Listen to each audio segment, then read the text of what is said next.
Hello everyone, welcome to Ensure IAS YouTube channel. इस video में हम एनवायरनमेंट के पीवाईक्यूज एक एक करके एनालाइज करेंगे। This video is very helpful for you. Helpful इसलिए बिकॉज अभी तक आपने पीवाईक्यूज के जितने भी वीडियोस देखे होंगे वो एनालिसिस नहीं कर रहे हैं, वो आपको वैसे के वैसे ही क्वेश्चंस को समझा दे रहे हैं, उनके प्रोबेबल आंसर्स क्या होते हैं वो समझा रहे हैं। हम देखेंगे कि क्वेश्चन का एनालिसिस कैसे किया जाता है। अगर यूपीएससी कोई क्वेश्चन पूछ रही है तो एग्जैक्टली वो क्वेश्चन पूछा क्यों जा रहा है, हम इस चीज के ऊपर फोकस करने वाले हैं। तो जब आपको ये पता चलेगा कि यूपीएससी ने अगर कोई क्वेश्चन पूछा है तो वो क्वेश्चन पूछने का एक्चुअली में लॉजिक क्या है, यूपीएससी ने वो क्वेश्चन क्यों पूछा है, और अगर उन्हीं क्वेश्चन से हम आने वाले क्वेश्चंस डिराइव कर ले तो I think this video will be very helpful for you. आपके जो अवर्स है उसकी मैक्सिमम प्रोडक्टिविटी निकलेगी। इसलिए अगर आपको वाकई में नेल करना है एग्जाम को एनवायरनमेंट के उन क्वेश्चन में जो कि बहुत ही ज्यादा अनप्रिडिक्टेबल है, so you should watch this video till and. बहुत ही ध्यान से देखिए, ध्यान से कवर करने की कोशिश करिए। आई थिंक इवन अगर आप इस वीडियो को देखोगे और उसको एक दो बार इसका रिविजन दोगे तो I think you will be able to do environment के वो सारे क्वेश्चंस जो ये बोल के कह दिए जाते हैं कि आप इन सारे क्वेश्चंस को छोड़ दीजिए बिकॉज ये क्वेश्चंस अनडूएबल हैं। तो हम इसमें क्या देखने की कोशिश कर रहे हैं कि देखिए वो क्वेश्चंस अनडूएबल नहीं है, वो क्वेश्चंस बहुत ही आसानी से किए जा सकते हैं। So that is we are trying to do कि आपको एरियाज पता चल जाए, यूपीएससी कोई क्वेश्चन क्यों पूछ रहा है आपको वो पता चल जाए ताकि आप सच में क्वेश्चन का एनालिसिस कर सको। Okay, so we will give real evidence कि why some question are asked in UPSC. Fine. So let's start with the question. We'll start with the last year paper itself. Okay. तो अब आप देखिए, we'll start with this question. Question क्या पूछा गया है? You can see is question पूछा गया है. Consider the following: cashew, papaya, and red sanders. How many of the above trees are actually native to India? Okay. The question is asked कि how many of the trees are native to India? Native trees पूछा गया है। अब आप देखो UPSC इस तरीके का क्वेश्चन पहले भी पूछ चुकी है। ओके, एक्चुअली यूपीएससी क्या जानना चाहती है कि आप ये जान लो कि ओल्ड वर्ल्ड ट्रीज और न्यू वर्ल्ड ट्रीज क्या होते हैं। ओल्ड वर्ल्ड ट्रीज का क्या मतलब है? एशिया, अफ्रीका, इंडिया, यहाँ के जो पेड़ पौधे हैं इनको ओल्ड वर्ल्ड ट्रीज कहा जाता है। न्यू वर्ल्ड ट्रीज किनको कहते हैं कि during the times of colonization बहुत सारे प्लांट्स ऐसे थे जो कि कोलोनाइजर्स ले करके आए, तो हम उनको न्यू वर्ल्ड ट्रीज कहते हैं। इसका मतलब ये नहीं है कि उनकी एज या उनका एवोल्यूशन इंडिया से पुराना है, ये यहाँ पे ये मीनिंग नहीं है। मीनिंग ये है कि बस एक क्लासिफिकेशन है और ओल्ड वर्ल्ड ट्रीज और न्यू वर्ल्ड ट्रीज पूछा जाता है। और यूपीएससी ने इस नाम से ये क्वेश्चन पूछा है। इसके पहले this question has been asked, इसके पहले भी यूपीएससी ने क्वेश्चन पूछा है कि ओल्ड वर्ल्ड ट्रीज इसमें से कौन से, या न्यू वर्ल्ड ट्रीज या न्यू वर्ल्ड स्पीसीज कौन से, ये बताइए। ओके, तो अब हम देखते हैं कि इसको किस तरीके से पढ़ा जा सकता है। तो देखिए, ओल्ड वर्ल्ड ट्रीज और न्यू वर्ल्ड ट्रीज के अगर आप डिफरेंस देखेंगे तो ओल्ड वर्ल्ड ट्रीज का क्या मतलब है? वो ट्रीज जो अफ्रीका, यूरोप और एशिया में मिलते हैं। एंड न्यू वर्ल्ड ट्रीज का क्या मतलब है? वो ट्रीज जो नॉर्थ एंड साउथ अमेरिका में मिलते हैं। ओके, जैसे कि पपाया है, papaya is native to tropical Central America and southern Mexico. Okay, papaya कोई इंडिया का ट्री नहीं है, it is native to tropical Central America and southern Mexico. That is why it is not native to India. ये old world tree भी नहीं है, this is a new world tree. तो देखिए एग्जैक्टली ये भी पता होना जरूरी नहीं है कि ये इंडिया का नेटिव है, बस इतना ही पता हो कि this is not a new world tree, sorry this is not a old world tree, this is a new world tree.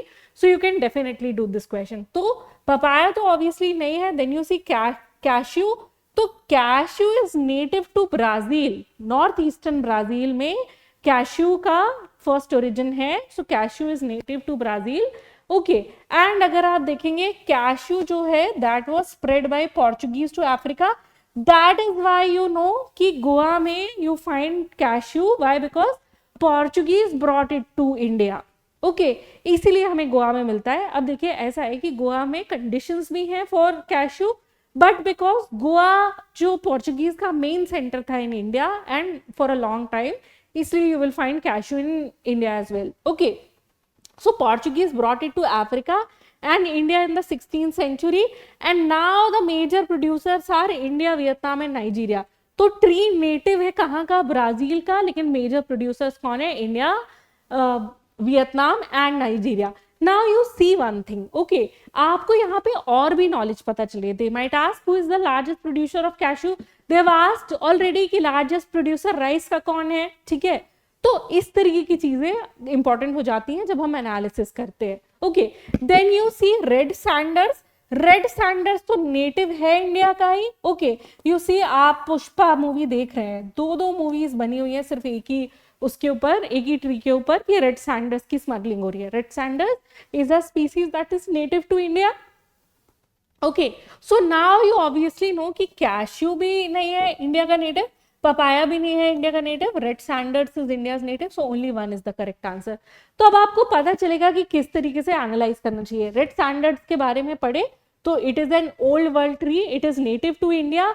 Other things about is कि it is found primarily in the eastern घाट of Andhra Pradesh. Okay, हमें पता चलता है movie भी वहीं पे located है.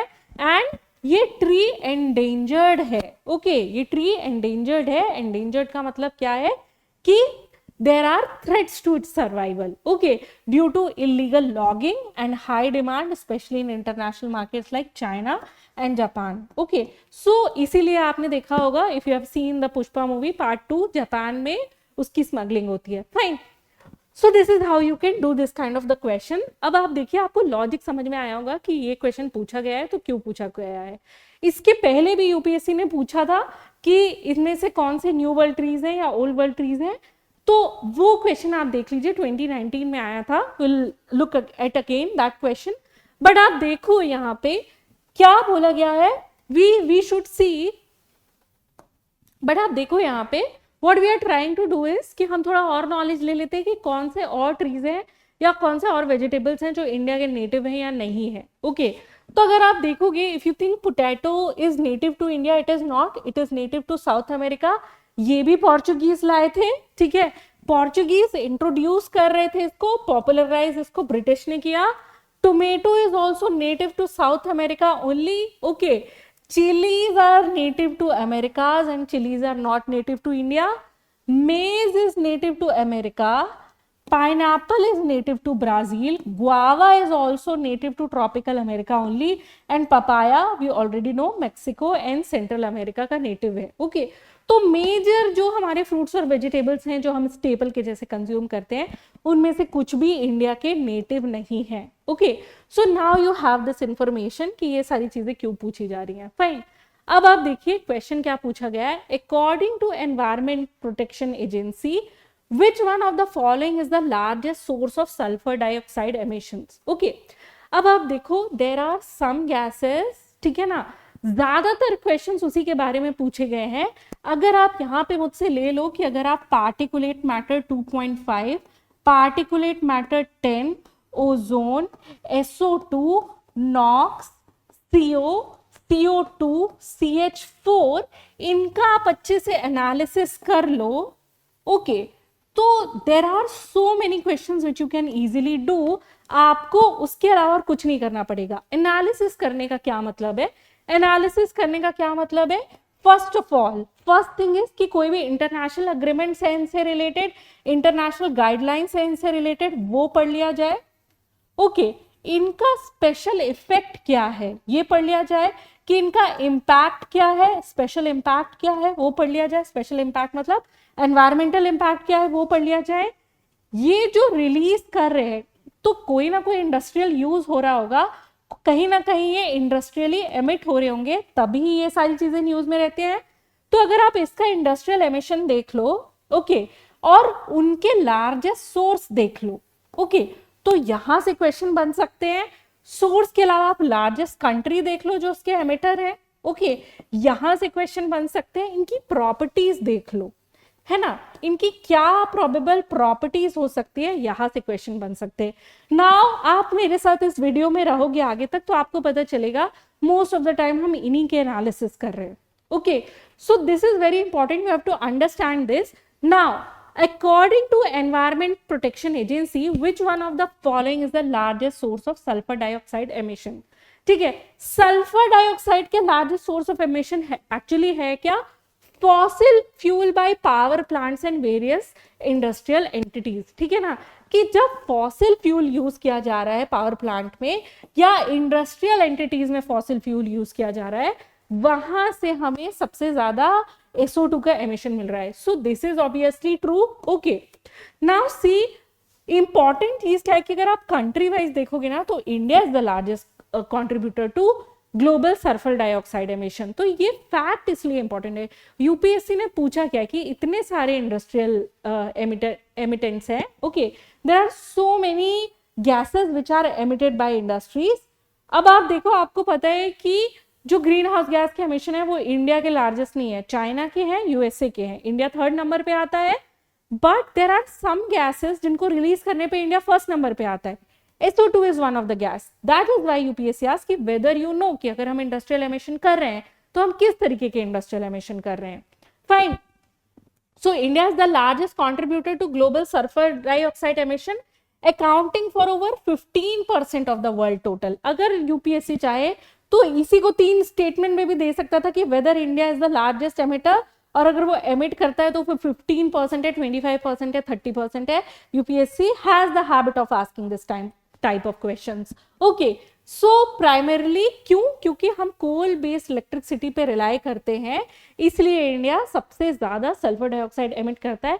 हमारे कोल की क्वालिटी भी ऐसी है जिसमें सल्फर एमिशन ज्यादा होते हैं क्योंकि उसका सल्फर कंटेंट ज्यादा होता है. Okay, so it is a very sour quality of coal. हम उसे सोर कोल बोलते हैं, ठीक है ना.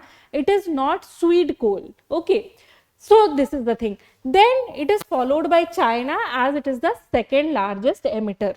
फाइन. तो China is the second largest emitter, India is the first one. So this is the kind of analysis you require for UPSC के questions. Okay, and now you very well know, अगर आपको topics पता है कि किन पे detail में question पूछे जा रहे हैं तो आप एनालिसिस तो उसके अलग अलग डायमेंशंस पे कर ही सकते हो. व्हेन यू थिंक यूपीएससी के एनवायरनमेंट के क्वेश्चन बुक से नहीं हो पाते हैं, ओके, तो एक तो डेफिनेटली बुक्स में बातें लिखी रहती है, हमारे रिविजन्स कम रहते हैं, हम इसलिए नहीं कर पाते. द सेकेंड थिंग इज कि हम थोड़े फॉल्टर कर जाते हैं इन सारी चीजों में कि हम पहचान नहीं पाते कि यूपीएससी क्यों पूछ रही है. यूपीएससी इसलिए पूछ रही है कि आपको जो भी मेजर इंडस्ट्रियल पॉल्यूटेंट्स हैं कम से कम उनकी बेसिक नॉलेज तो होनी चाहिए. If you will be administrator someday and you have to curb those pollution. Okay, आपको पता ही नहीं है तो आप कर्ब कैसे करोगे. Fine. So recognize the importance that why UPSC asks something. Okay, so obviously उसमें क्वेश्चन में पूछा गया था EPA एनवायरमेंट प्रोटेक्शन एजेंसी के हिसाब से, तो हमने वो चीज देख ली कि EPA क्या कहती है. ओके, नाउ यहाँ पे हम क्या देखने की कोशिश कर रहे हैं, थोड़ा और एनालिसिस करते हैं कि जितने भी पोल्यूटेंट्स है कौन सी ऐसी कंट्री है जो उसको सबसे ज्यादा एमिट कर रही है. ओके, तो अगर आप देखोगे China is the largest emitter of green house gases, तो इसलिए आपको दिखेगा कि ज्यादातर गैसेस के पोल्यूटेंट्स में चाइना आगे है. So whether it is carbon monoxide, तो आपको सबसे ज्यादा चाइना से मिलेगा. और सेक्टर जो हाईएस्ट एमिशन करता है वो कौन सा है, transportation sector. Okay, motor vehicles with incomplete combustion, ये आपको ऐसा सेक्टर मिलता है जो कि हाईएस्ट एमिशन कर रहा है. Fine. Then you have NOx, nitrogen oxides. Nitrogen oxide भी सबसे ज्यादा कौन एमिट करता है, चाइना एमिट करता है. वहां पे भी power plants and motor vehicles, power plant और मोटर व्हीकल से सबसे ज्यादा नाइट्रोजन ऑक्साइड रिलीज हो रही है. Then you have sulphur dioxide. Sulphur dioxide हमने देख लिया सबसे ज्यादा इंडिया एमिट करता है. Coal fired power plants and industrial processes से आपको सल्फर डाइऑक्साइड मैक्सिमम एमिट होती है. And then particulate matter 10 and particulate matter 2.5 India release करता है सबसे ज्यादा वर्ल्ड में. सोर्स क्या है, construction, biomass burning and transportation. Okay, this is the source. Fine. Then ozone. Ozone एक सेकेंडरी पॉल्यूटेंट है, ठीक है ना. यूएसए में सबसे ज्यादा ओजोन पॉल्यूशन देखी जाती है. किस वजह से, बिकॉज NOx एमिशन, नॉक्स जिसको हम कहते हैं, यानी नाइट्रोजन के अलग अलग तरीके के oxide, NO, NO2, NO3, okay, nitrates and nitrites. Fine. So NOx emission and volatile organic compounds जो ट्रांसपोर्टेशन और इंडस्ट्रियल एमिशन से निकलते हैं, उसकी वजह से ओजोन का पोल्यूशन होता है. Then you have volatile organic compounds, ये भी पोल्यूटेंट्स है. यूएसए इनका सबसे लार्जेस्ट एमिटर है. क्यों, बिकॉज ये यूज होते हैं सॉल्वेंट के जैसे, solvent use in paints and adhesive और दूसरे इंडस्ट्रियल प्रोसेस में। जब भी आप किसी भी पोल्यूटेंट के बारे में पढ़ रहे हैं, आपको ये पता होना चाहिए कि उसका इंडस्ट्रियल यूज कहाँ से है या कौन सी ऐसी इंडस्ट्रियल एक्टिविटी है जो मेजर कॉन्ट्रीब्यूटर है। So that is it. Lead का आप देखोगे, लेड का मेजर पोल्यूटेंट चाइना है as in country. Industrial processes में देखोगे तो स्मेल्टिंग में और बैटरी प्रोडक्शन से लेड की पोल्यूशन सबसे ज्यादा होती है। And then you have ammonia. Ammonia का सबसे ज्यादा पोल्यूशन इंडिया से है। क्यों? क्योंकि इंडिया में we use fertilisers indiscriminately. Okay, recently news आई थी, क्या बोला गया है कि जो नाइट्रोजन साइकिल है, जो नेचुरल नाइट्रोजन साइकिल है, उसको भी हमने ओवरकम कर दिया है और ज्यादा जो नाइट्रोजन फिक्सेशन कर रहा है वो ह्यूमंस कर रहे हैं by the help of fertiliser. हमने नेचुरल नाइट्रोजन प्रोडक्शन को भी ओवरकम कर लिया है। So this is how you can do this kind of questions. Fine, so now you know you got a lot of knowledge. अब आप देखिए what is the next question. Consider the following materials. पहला क्या दिया हुआ है? Agricultural residue. Okay, the second is corn grain. Fine, third is wastewater treatment sludge, and fourth is wood mill waste. Which of the above can be used as feedstock for producing sustainable fuel? है ना? इसमें क्या पूछा है actually question कि आपको 4 options दिए हुए हैं।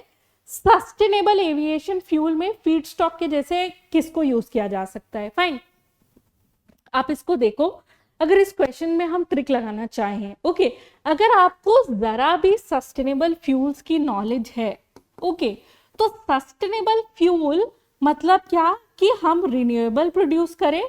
तो जब हम प्लांट्स के थ्रू फ्यूल ऑब्टेन करते हैं, प्लांट्स के फर्मेंटेशन से फ्यूल ऑब्टेन करते हैं, तो देखिए उसे हम रिन्यूएबल मानते हैं। बट अगर वो फूड क्रॉप्स के साथ कंपीट करे तब हम उसको रिन्यूएबल नहीं मानते।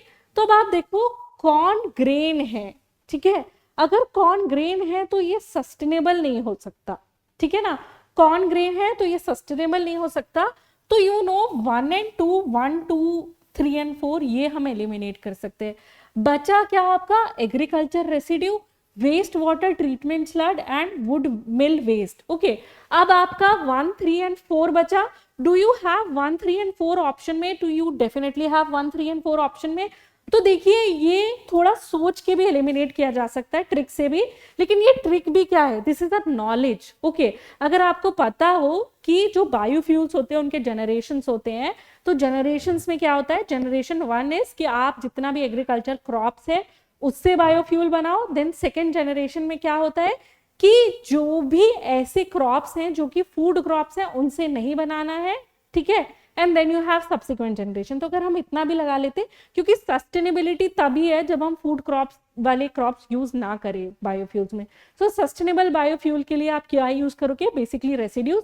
सो agricultural residues, waste water treatment के बाद जो स्लज निकलता है वो वुड मिल का वेस्ट, ठीक है, इसको डिकम्पोज करके हम ये फ्यूल बना सकते हैं। Okay, so this is sustainable biofuel. Actually में है क्या?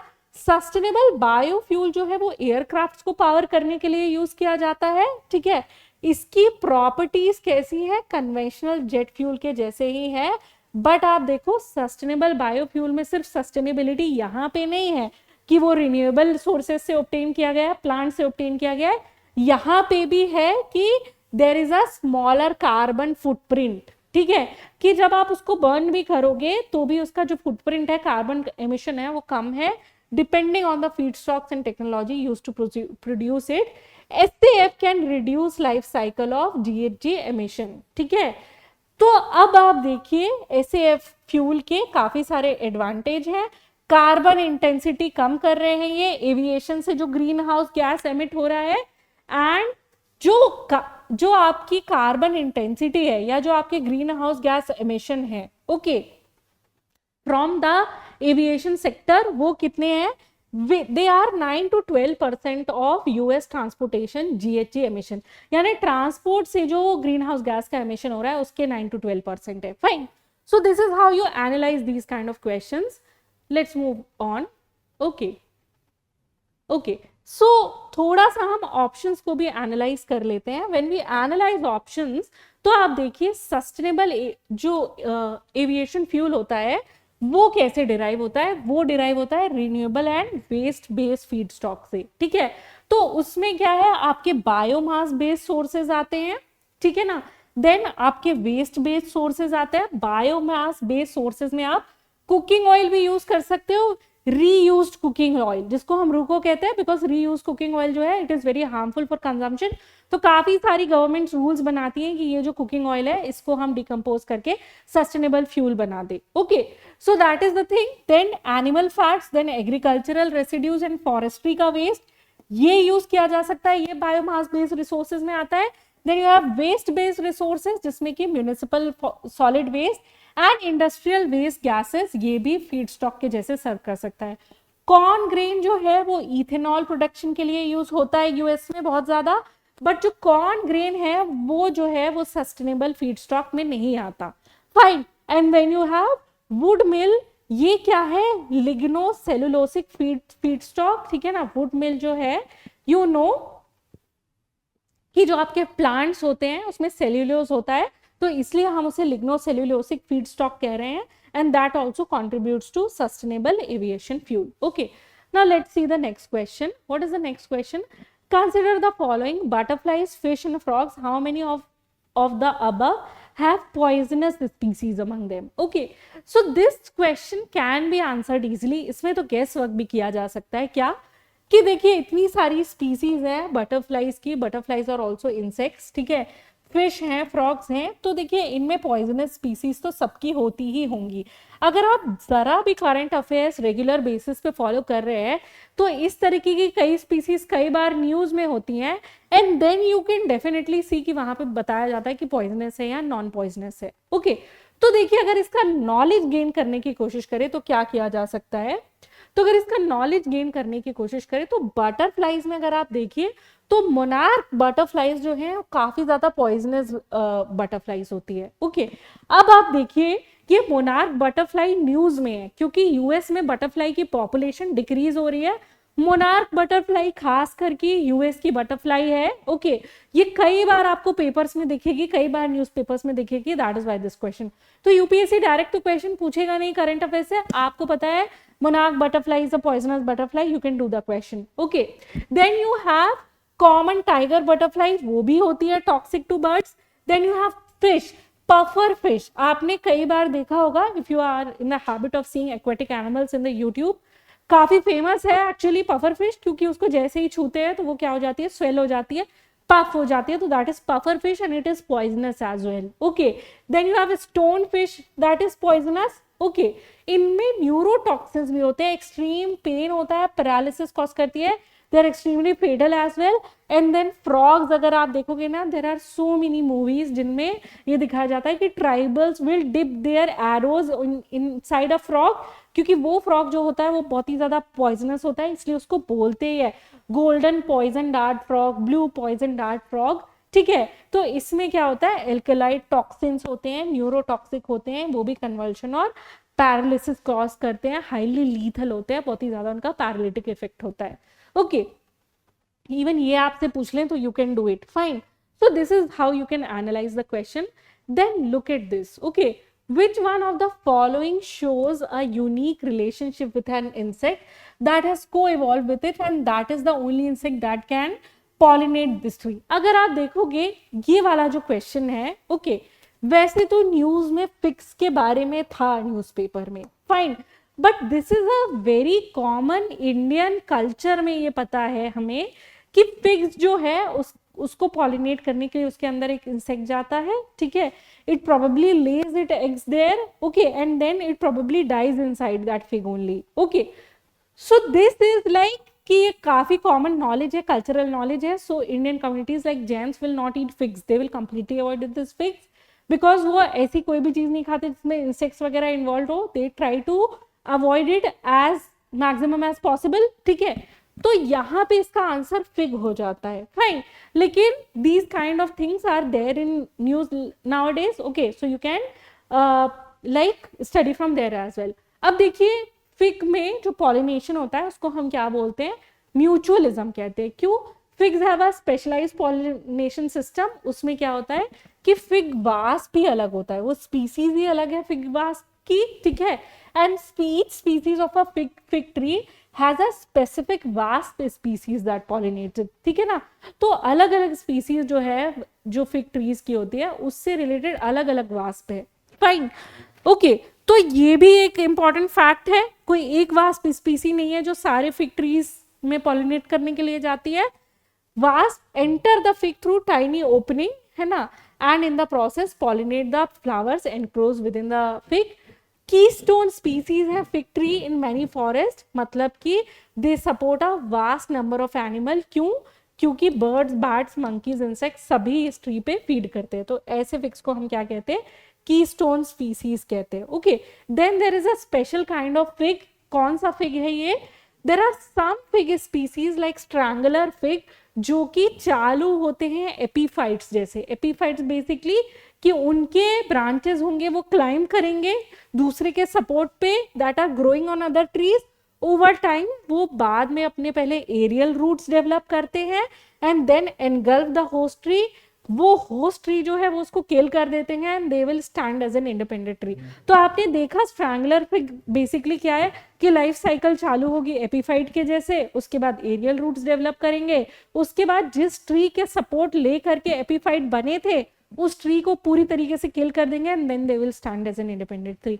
सो इस तरीके की नॉलेज आपको काम आ सकती है. You can do basic research on this as well. Okay, so this is how you do it. Fine, अब आप देखिए what is the next question. Next question is about 100 million farmers. okay, अब ये एक इनिशिएटिव्स है. Fine, अब देखिए climate change जो है सबसे बड़ी प्रॉब्लम है हमारे टाइम की. तो इससे रिलेटेड जो भी स्टेप्स लिए जा रहे हैं, इससे रिलेटेड जो भी इंटरनेशनल ऑर्गेनाइजेशंस है, इससे रिलेटेड जो भी एनजीओज हैं, आप जितना ज़्यादा से ज़्यादा उनके बारे में रिटेन रख सकते हो आप रखो, because that will help you in solving questions. Okay, अब देखिए 100 मिलियन फार्मर इनिशिएटिव है, इसको किस तरीके से सॉल्व किया जा सकता है. इफ यू सी इसके जो ऑप्शंस है पहले उनको एनालाइज करने की कोशिश करिए. It is a platform for accelerating transition towards food and water systems that are net zero, nature positive, and that aims to increase farmer resilience. Okay, 100 million farmer initiatives है. अगर आप देखो आपको लगेगा कि हाँ ये सस्टेनेबल एग्रीकल्चर से रिलेटेड होगा, ठीक है, तो this is one of the options we can take it कि हाँ हो सकता है. It is an international alliance and network of individuals and learning organization interested in and supporting and strengthening the development of organic animal husbandry. अब आप देखिए ये option जो है वो इस टाइटल से थोड़ा दूर जा रहा है. क्यों? कि international alliance and network of individual. यहाँ 100 मिलियन फार्मर्स इनिशिएटिव है तो फार्मर्स का कुछ ना कुछ होना चाहिए, ठीक है, लेकिन इन्होंने यहाँ पे एनिमल हस्बेंड्री ला करके रख दिया, ठीक है ना. तो this cannot be the answer, ये हम पता लगा सकते हैं. Then it is a digital platform fully integrated with service provider and built on blockchain that let buyers and seller and third parties trade fertiliser quickly and securely. ठीक है, ये नहीं हो सकता. देखिए वैसे तो नेम ज्यादा नहीं दे रहा है, ठीक है ना, बट हमें पता है कि अगर वो ऑर्गेनाइजेशन पूछते तो वो क्लाइमेट चेंज से रिलेटेड ज्यादा पूछते हैं, तो प्रोबेबिलिटी ये है कि ये भी गलत होगा, ठीक है. And what is the next one? It is a platform with mission of encouraging farmers to form FPOs or agri-business consortium that facilitate access to global open market to sell their products. यानी कि ये option क्या बोल रहा है कि farmers FPO बनाएंगे, farmers अपने कंसोर्टियम बनाएंगे और फार्मर्स ग्लोबल मार्केट्स को एक्सेस करेंगे क्योंकि वो एक साथ आ जाएंगे. अब देखिए नाम से तो लग सकता है 100 मिलियन फार्मर इनिशिएटिव, लेकिन I would prefer that option जो कि क्लाइमेट चेंज के सबसे पास हो. ओके, अब आप देखिए एक्चुअली ये है क्या. फाइन, सो है क्या कि it drives a global movement to accelerate the adoption of regenerative agriculture, climate adaptation practices at farm level वो करी जाए उसके लिए है. So definitely this becomes our answer, ठीक है ना. तो इसमें फोकस का है, फाइनेंस का है, सॉइल के नॉलेज गैप्स का है, ठीक है ना, एंड ये सारी चीजें एड्रेस करके सस्टेनेबल फार्मिंग करी जा सकती है. तो सस्टेनेबल फार्मिंग जब हम इंक्रीजिंग फार्मर रेसिलियंस की बात करें तो इसका मतलब है कि सस्टेनेबल फार्मिंग की बात कर रहे हैं. So that is why this becomes answer. तो इस तरीके के क्वेश्चन में आप केस वर्क का यूज कर सकते हो. फाइन, अगर यहीं पे आ जाता कि कौन सी ऑर्गेनाइजेशन से रिलेटेड है then it would have become problematic, तो तब तो हमें पढ़ना ही पड़ता। फाइन, अगर वो क्वेश्चन में हिंट नहीं देता तो। चलिए आगे बढ़ते हैं। Now you have lions do not have a particular breeding season. Unlike most other big cats, cheetah do not roar, and unlike male lions, male leopards do not proclaim their territory by scent marking. Okay, अब ये question देखिए क्या है, इस तरीके का question है कि जो स्पीसीज है उनके बिहेवियर के बारे में पूछा है। अच्छा, स्पीसीज कौन कौन सी है? लायंस हैं, चीताज हैं, and then you have leopards. ठीक है, अब देखिए क्या है, स्पीसीज के बिहेवियर के बारे में तो वो डिटेल में पूछ रहे हैं, आज से नहीं पूछ रहे हैं, हमेशा से पूछ रहे हैं। 2015 में आप देखिए डुगोंग के बारे में पूछ रहे हैं, ठीक है ना। Then in 2016 they will ask Kharai camel के बारे में। देन हर साल स्पीसीज के बारे में कुछ ना कुछ पूछ रहे, कभी एलिफेंट्स के बारे में पूछ रहे, पूरा बिहेवियर पूछ रहे, किस तरीके की सोसाइटी है, कितना जेस्टेशनल पीरियड है, क्या क्या चीजें हैं पूछ रहे हैं। तो वाई नॉट लायन, चीता और ये, है ना। अब आप देखिए आप कितना डिटेल में इसको पढ़ सकते हो। तो I would say keystone species को डिटेल में पढ़िए, उतने में अगर क्वेश्चंस हो जाए तो वेल एंड गुड, नहीं होते तो कोई बात नहीं। ओके, तो अब आप देखो क्या क्वेश्चन पूछा जा रहा है। Lions do not have a particular breeding season, ठीक है। तो लायंस का पर्टिकुलर ब्रीडिंग सीजन होता है? नहीं होता है, ईयर राउंड ब्रीडिंग सीजन होता है। वो पीक होता है रेनी सीजन में, लेकिन कोई पर्टिकुलर ब्रीडिंग सीजन नहीं होता कि इस सीजन के बाहर they will not have offspring. Okay, so this is not like that. Tiger का भी अगर आप देखोगे ब्रीडिंग सीजन ईयर राउंड होता है, लेपर्ड का भी ईयर राउंड होता है, चीता का भी ईयर राउंड होता है, जैगुआर या जो पैंथेरा होता है उसका भी ईयर राउंड होता है, ठीक है ना। एंड इवन डोमेस्टिक कैट का ईयर राउंड होता है। तो हम ज्यादातर फीलाइन स्पीसीज में देखते हैं कि उनका पर्टिकुलर ब्रीडिंग सीजन नहीं होता। ओके, देन एलिफेंट्स का उन्होंने जेस्टेशन पीरियड पूछा था, तो हम इनका भी देख लेते हैं। एलिफेंट का जेस्टेशन पीरियड कितना था? इट इज 24 मंथ्स, ठीक है। अब यहाँ पे आप देखिए लायन का जेस्टेशन पीरियड कितना है? 100 to 120 days. Okay, 100 to 120 days. Tiger का उससे कम है, ठीक है। लेपर्ड का उससे कम है। Cheetah is 90 to 98 days, jaguar is 93 to 105, and domestic cat का और छोटा होता है, within 2 to 3 months is the gestation period. Litter size आप देखोगे, litter size is number of children being born. अब ये उतना इंपॉर्टेंट नहीं रह जाता, बट यू नो कि हमें यहाँ से पता चलता है कि हमारी जो फीलाइन स्पीसीज है, मेजर फीलाइन स्पीसीज, टाइगर जो है या लायन है, लेपर्ड है, ठीक है, हम इन्हें बिग कैट्स के नाम से जानते हैं। तो ये जितनी भी फीलाइन स्पीसीज हैं, इनका कोई स्पेशल जेस्टेशन पीरियड नहीं होता। सो you can recognize this from here. So this will become wrong. Okay, now you see it is said that unlike most other big cats, cheetah do not roar. अब देखिए चीता का rehabilitation इतना ज्यादा news में है, तो थोड़ा तो पढ़ना ये बनता है कि चीता का बिहेवियर किस तरीके का होता है, किस तरीके का एनिमल है चीता, क्या उसके बारे में स्पेशल चीज है। ओके, तो अगर आप देखोगे चीता में एक्चुअली क्या होता है ना, कि चीता actually does not roar. Okay, चीता डज नॉट रोर क्योंकि रोर करने के लिए जो स्पेशलाइज्ड बोन चाहिए होती है, okay, that bone is called hyoid bone. जो स्पेशलाइज्ड बोन चाहिए होती है वो चीता में नहीं होती है। Cheetah lack that kind of specialised bone. Okay, so that is the problem with cheetah. तो चीता नहीं रोर करता, ये चीता के बारे में स्पेशल बात है। चीता वोकलाइजेशन किस तरीके का करता है? Chirping and yipping. Okay, this is the kind of vocalisation चीता करता है। फाइन, अगर आप देखो लायन ऑब्वियसली रोर करता है, लाउड और डीप रोर, ठीक है। टाइगर शफिंग करता है, टाइगर ऑल्सो रोर्स, ये आपको पता है।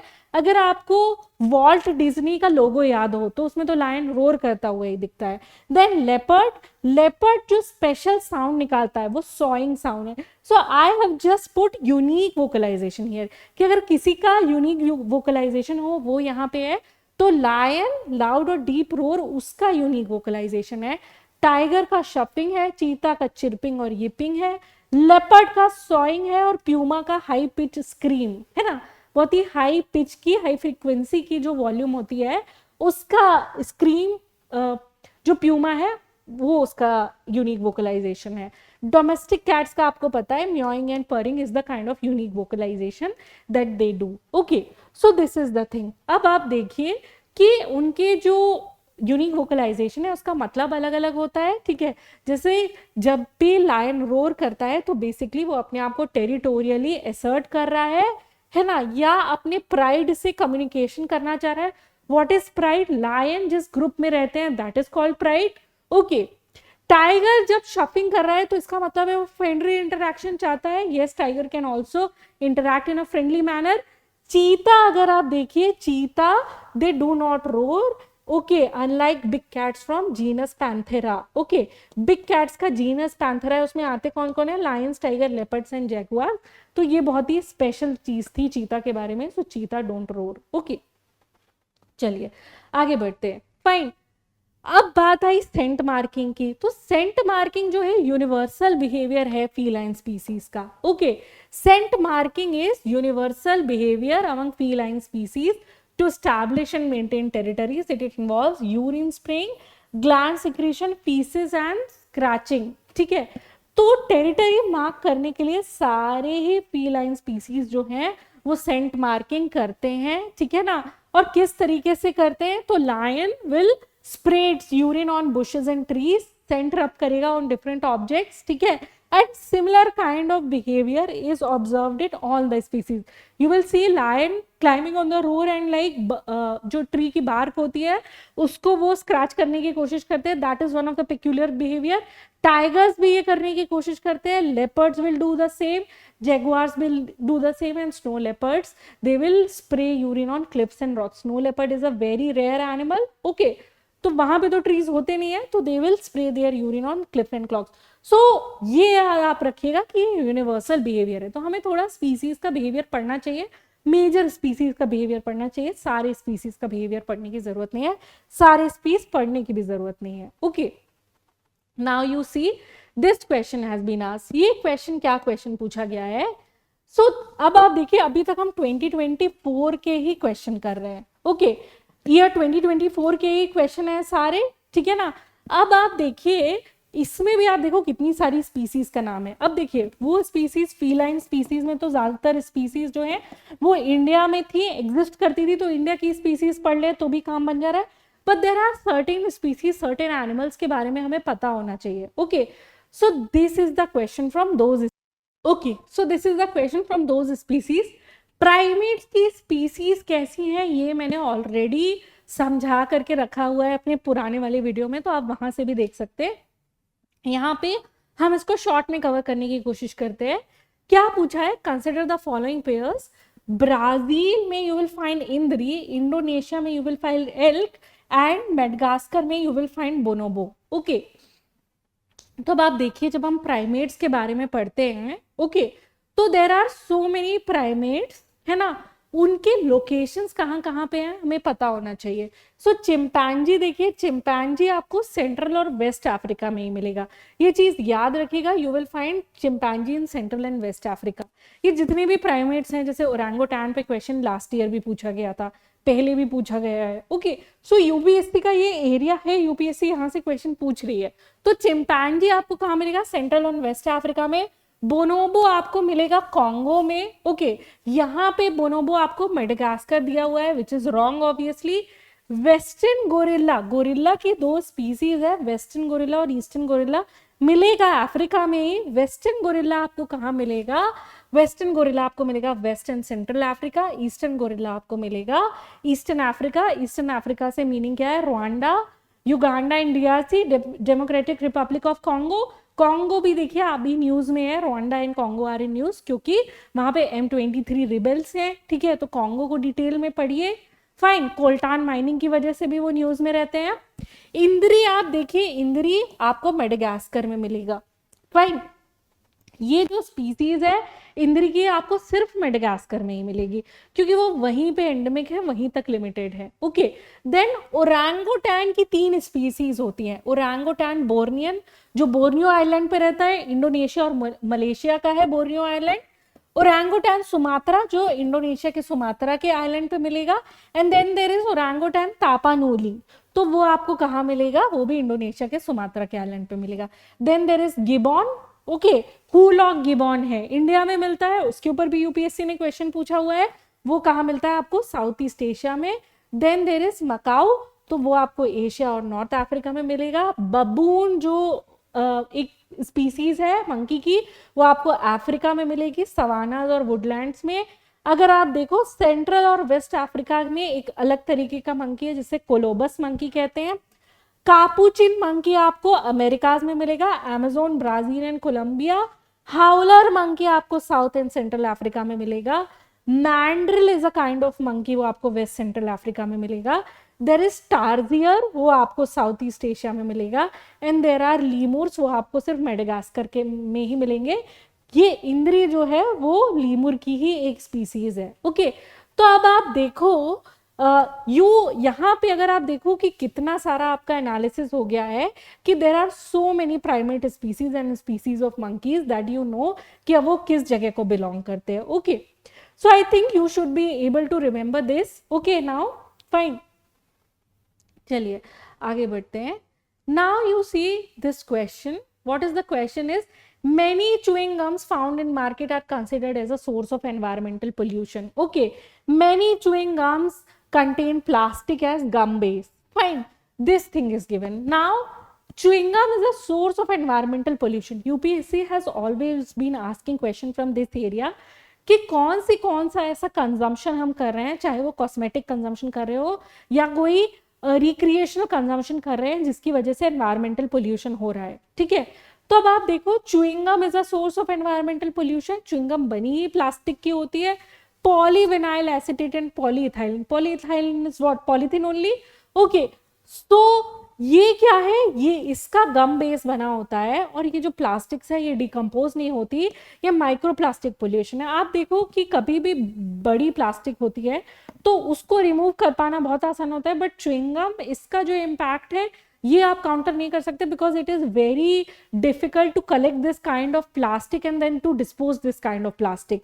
तो इंपॉर्टेंस एक्चुअली क्या है कि कंजम्पशन में अवेयरनेस होनी चाहिए कि chewing gum is causing so much pollution that you should stop consuming chewing gum because इसका जो माइक्रोप्लास्टिक पोल्यूशन है वो किसी भी तरीके से एलिमिनेट नहीं किया जाता, नहीं जा सकता। अदरवाइज अब क्या होना चाहिए कि हर जगह बॉक्सेस लगे होने चाहिए कि यहीं पे च्युइंग गम जो है वो डिस्पोज करी जाएगी और फिर उसको रिसाइकल किया जाए या फिर उसको कंप्लीटली डिस्पोज किया जाए। Okay, so this is a very important thing. शायद आपको फनी लगे, शायद ये एस्पेक्ट लगे कि ये कंजम्पशन का कि इसमें भी एनवायरमेंटल पोल्यूशन है, but it is a major contributor to microplastic pollution. Microplastic का आपको पता है कि अगर वो कंज्यूम हो जाता है तो उसका बायो एक्यूमुलेशन हो जाता है और उसके बाद there are many deleterious effect like cancer and other diseases. Okay, so this is a very important topic. आगे बढ़ते हैं। फाइन, अब आप देखिए, now you have some organisms were given, ये क्वेश्चन पूछा गया था। ओके, ऑर्गेनिजम्स में क्या दिया हुआ है, cicadas, froghopper and pond skater. Last time when I saw the reaction of the student on this question they were saying कि ये किस तरीके के क्वेश्चन पूछ रहा है यूपीएससी, बट आप देखो ये जनरल अवेयरनेस के क्वेश्चन है बिकॉज सिकाडास कौन से होते हैं, वो इंसेक्ट्स जिनकी बेसिकली हमिंग साउंड जो प्रोड्यूस करते हैं उन्हीं को सिकाडास कहते हैं। Okay, even in Hindu this was in news क्योंकि कई सिकाडास ऐसे होते हैं कि उनकी लाइफ साइकिल काफी बड़ी होती है, एक बार वो बहुत ही ज्यादा बड़ी ग्रुप में रिलीज होते हैं देन वो अंडरग्राउंड हो जाते हैं फॉर मेनी मेनी ईयर्स। तो ये सिकाडास न्यूज में रहते हैं, हमें पता है ये इंसेक्ट है। Okay, then you have froghopper, ठीक है ना। ये जो फ्रॉग होपर है इसका स्पेशल चीज क्या है, इनको स्पिटलबग नेम्स भी कहते हैं। ओके, तो अगर आप देखोगे प्लांट्स पे there will be a special kind of insect, वो बबल्स बनाता है और ये अगर आप खेत देखोगे या फॉरेस्ट देखोगे तो आपको मिलेंगे इस तरीके के इंसेक्ट। एंड अभी देखा गया है कि इनका नंबर बहुत ज्यादा इंक्रीज हुआ है, तो that is why it was in news somewhere, इसलिए उन्होंने पूछ लिया। ओके, नाउ ऑब्वियसली अगर आपने इनमें से एक भी गेस कर लिया तो आप बता सकते हो कि this is insect, this was actually an easy question. और पॉन्ड स्केटर, इसके नाम से तो गेस करना बहुत ही आसान था कि there is a specific species of insects जो पॉन्ड्स पे क्या करता है, स्केट करता है। कोई भी बड़ा एनिमल होगा वो पानी में नहीं स्केट कर पाएगा बिकॉज वेट उसका ज्यादा है, तो this is obviously an insect, तो आप इसको आसानी से मार्क कर सकते थे insect. Fine, so this is how UPSC is asking these kind of question. Let's move forward. Okay, now आप देखिए क्वेश्चन क्या है, Indian flying fox is placed under vermin category in the Wildlife Protection Act, and Indian flying fox feeds on the blood of other animals. Okay, so now which of the statement is correct and which is not correct? Okay, so अब आप देखिए actually अगर आप bats की species को देखोगे तो bats की स्पीसीज को बेसिकली दो मेजर ग्रुप्स में हम क्लासिफाई कर सकते हैं। एक स्पीसीज क्या है, मेगा बैट्स, और दूसरी स्पीसीज क्या है, माइक्रो बैट्स। ओके, ये मेगा बैट्स जो होते हैं, जो बड़े बैट्स होते हैं, वो फ्रूगीवोरस होते हैं, they are fruit eating bats. Okay, ये काफी बड़े होते हैं, इन्हीं को फ्लाइंग फॉक्स कहते हैं। तो ज्यादातर अगर आप फ्रूट बैट्स देखोगे ना, तो वो क्या होते हैं, उनको हम क्या कहते हैं कि दे आर मेगा बैट्स, और उनको फ्लाइंग फॉक्सेस भी कहते हैं, बिकॉज उनका साइज बहुत ज्यादा बड़ा होता है। फाइन, तो इंडियन फ्लाइंग फॉक्स है, उसी के ऊपर क्वेश्चन पूछा गया है। स्पेशल बात क्या है कि largest bat in the world and it is found in South Asia. ठीक है, in India you can see this large species of bat ना, it is very mega in size. And then you have other flying fox, जैसे कि Rodrigues flying fox आपको Mauritius में मिल जाएंगे, spectacled flying fox आपको ऑस्ट्रेलिया में मिल जाएंगे, they are native to Australia. Okay, and hammer headed fruit bat, they will be founded in Africa, known for its large head in males. Okay, इसलिए इनको हैमर हेड कहते हैं। तो ये वाले जो फ्रॉग्स, ये वाले जो रैट्स है, ओके, वो आपको मिलेंगे कहाँ पे, ट्रॉपिकल एंड सब ट्रॉपिकल फॉरेस्ट में। इको लोकेशन इनमें एब्सेंट रहता है या मिनिमल रहता है। ओके, क्या बोला जा रहा है कि सोनार जिसके थ्रू बैट्स कम्युनिकेट करते हैं, या इको लोकेशन जिसके थ्रू बैट्स कम्युनिकेट करते हैं, वो हमें फ्लाइंग फॉक्सेस में कम देखने को मिलता है, एब्सेंट या मिनिमल देखने को मिलता है जब हम मेगा बैट्स की बात कर रहे हैं। तो ये चीजें हैं मेगा बैट्स के बारे में जो आप है ना थोड़ा याद रख सकते हो। Then you have micro bats, ये वाले जो माइक्रो बैट्स है ये इंसेक्टिवोरस होते हैं, लेकिन कुछ स्पीसीज फ्रूट्स भी खाएंगे, फिशेस भी कंज्यूम करेंगे, एंड इवन ब्लड। तो फ्लाइंग फॉक्सेस ब्लड नहीं कंज्यूम करते, माइक्रो बैट्स ब्लड कंज्यूम करते हैं। ठीक है, जनरली ये स्मॉल होते हैं। ओके, इनका wing span is less than 50 centimetre. इनमें हाईली डेवलप्ड इको लोकेशन होता है for navigation and hunting. Okay, habitat देखेंगे तो डाइवर्स एनवायरनमेंट है, एंड इनकी तो बैट स्पीसीज की आप there will be a lot of species inside this.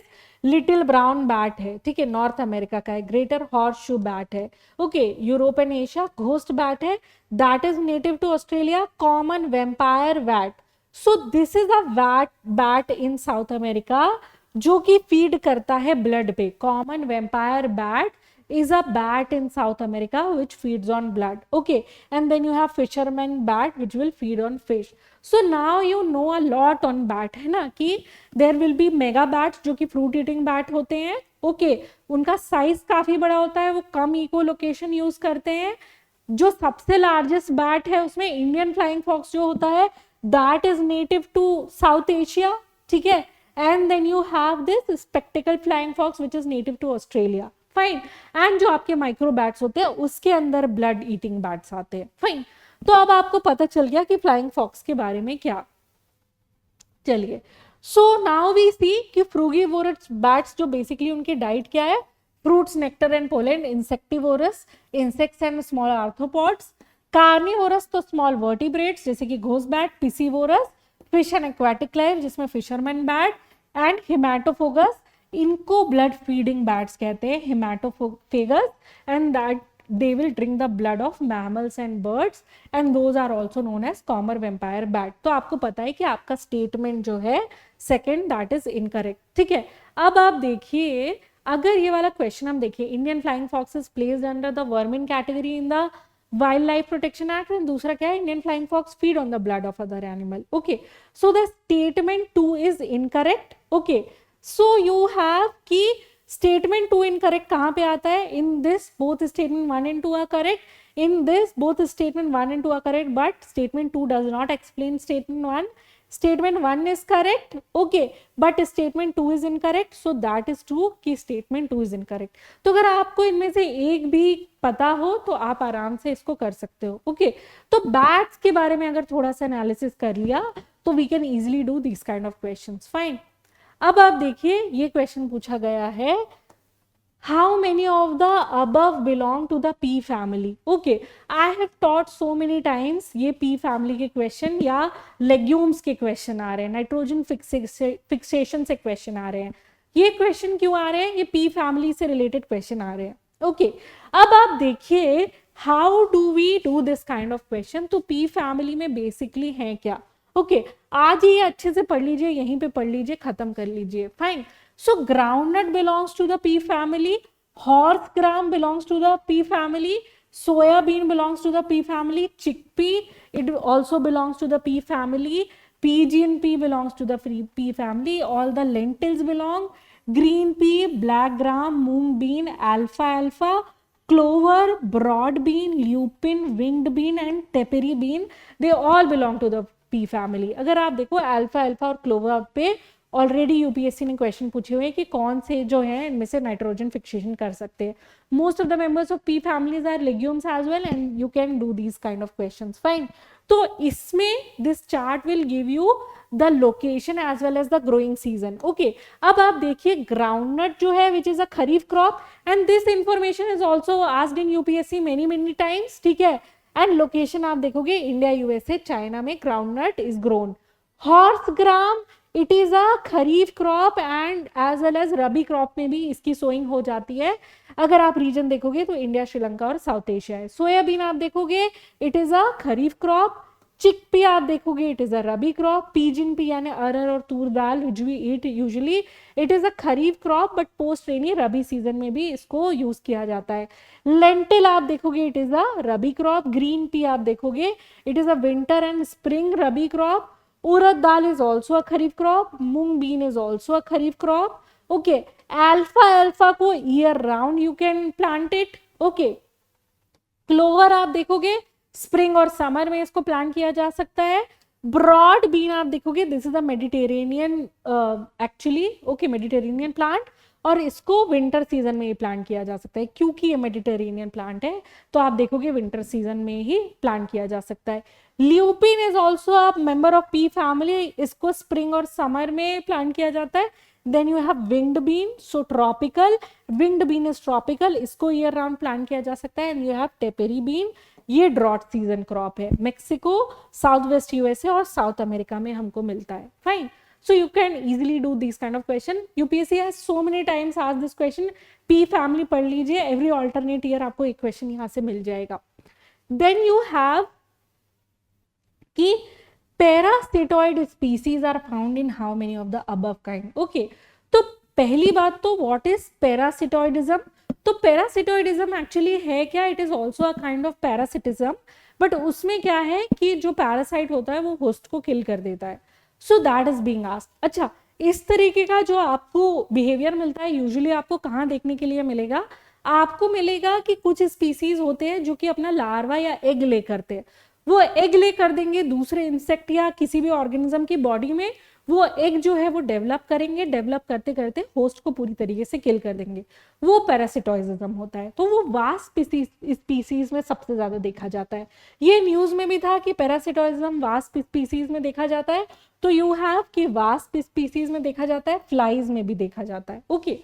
Beatles की बात करें, वाटर बीटल्स, तो बीटल्स जो है वो इंसेक्ट्स है और ज्यादातर इंसेक्ट्स जो है वो उसी ऑर्डर को बिलोंग करते हैं जिसको बीटल्स बिलोंग करते हैं.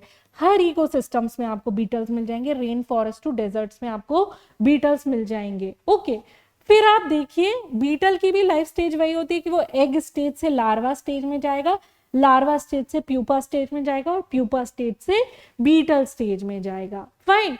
बीटल्स के हैबिटेट्स हमने देख लिए, वर्ल्ड वाइड होते हैं. ठीक है. बीटल्स की डाइट भी ऐसी होती है क्या? Herbivore, carnivore, scavengers and पैरासिटोइड्स. तो आपको पैरासिटोइड्स बीटल मिलते हैं. Okay. But do you have, yes, आपके जो बीटल्स है वो हमें पैरासिटोइड्स में मिलते हैं. Okay. So this is how beetles will develop themselves. क्या? हर्बीवोरस भी होते हैं. तो लीफ बीटल्स, वीवल्स हर्बीवोर्स होते हैं. Lady bugs, ground beetle carnivore होते हैं. Scavengers, dung beetle, carrion beetle, ये स्कैवेंजर बीटल्स होते हैं कि मतलब डेड जो और जो डेड मैटर है उसको डिकम्पोज कर रहे हैं. पैरासिटोइड्स में आपको राइपीफोरिडे बीटल्स और स्टेफलिनिडे बीटल्स मिलते हैं. ओके. तो बीटल्स की जो स्पीसीज है ना उसमें हमें पैरासिटोइज्म देखने को मिलता है. फाइन. पैरासिटोइज्म में आपको ऑलरेडी समझा चुकी हूँ. फाइन. अब आप देखिए पैरासिटोइड वास्प होते हैं, कैटरपिलर्स, बीटल्स और एफिड्स उनके होस्ट होते हैं. पैरासिटोइड फ्लाइज होती है, ग्रासहोपर, बीटल्स एंड मोथ्स उनके होस्ट होते हैं. पैरासिटोइड बीटल्स होते हैं तो बीज और वुड बोरिंग इंसेक्ट्स उनके होस्ट होते हैं, एंड पैरासिटॉइड फंगाई होती है, एंड्स और इंसेक्ट उनके होस्ट होते हैं, और पैरासिटॉइड नीमाटोड्स होते हैं, इंसेक्ट लार्वे उनके होस्ट होते हैं. Okay, so you see all these species in parasitoidism. Okay, तो हमने ये देख लिया. अब आप देखिए what is centipedes. Okay, centipedes क्या होते हैं? Predatory मल्टीलेंग्ड arthropods. ओके ना, तो आर्थ्रोपोड्स मतलब क्या है कि ऐसे ऑर्गेनिज्म जिनके मल्टीपल लेग्स हो. मल्टीपल लेग्स वाले ऑर्गेनिज्म दूसरे ऑर्गेनिज्म के अंदर जा करके अपने जो एग्स है वो ले नहीं करते. आपको यूजुअली इसमें पैरासिटोइज्म नहीं मिलेगा.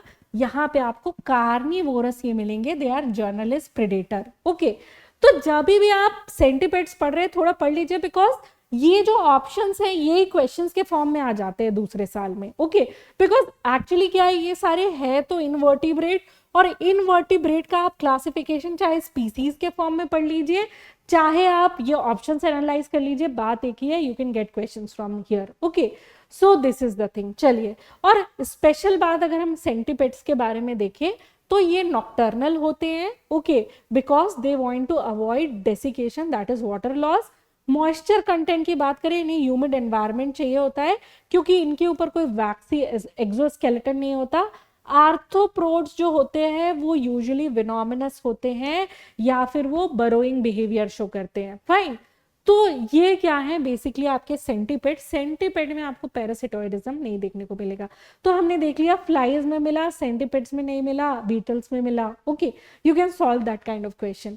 फिर आप देखिए with reference to perfluoroalkyl and polyfluoroalkyl substances that are used in making consumer product, consider the following statement. Okay, अब देखिए UPSC has been asking a lot of question or these kind of organic compounds. Okay, organic compounds, polymer compounds, ये कहाँ use हो रहे हैं और ये कितने ज्यादा हार्मफुल हैं, यूपीएससी इस तरीके के क्वेश्चन पूछ रही है. Okay, UPSC has been asking this kind of question. ठीक है ना, तो अब आप देखिए कि ज्यादातर जो इंडस्ट्रियल प्रोडक्ट्स है, केमिकल प्रोडक्ट्स है, उनमें परफ्लोरोएल्किन एंड पॉलीफ्लोरोएल्किल जो कंपाउंड्स है वो हमें मिलते हैं. ठीक है ना, they are persistent in the environment, इनका बायो एक्यूमुलेशन होता है. That is why UPSC is asking this kind of question. अच्छा, ये पॉलीफ्लोरोएल्किल सब्सटेंसेस होंगे और ये पूछ रहे हैं these are not easily degraded. तो देखिए जो भी पॉलीफ्लोरोएल्किल सब्सटेंसेस है इसका मतलब वो पॉलीमर है. पॉलीमर जो है इनके बॉन्ड ब्रेक करने में और इनको डिकम्पोज होने में बहुत ज्यादा टाइम लगता है, तो they are not easily degraded. तो that is definitely correct. And persistent exposure to polyfluoroalkyl substances can lead to bioaccumulation in animal bodies. तो ये जो है ये डेफिनेटली ट्रू है. ओके, अब आप देखिए आपको क्या मिल रहा है. PFAs are found to be widespread in drinking water, food and food packaging materials. आपको मिलता है.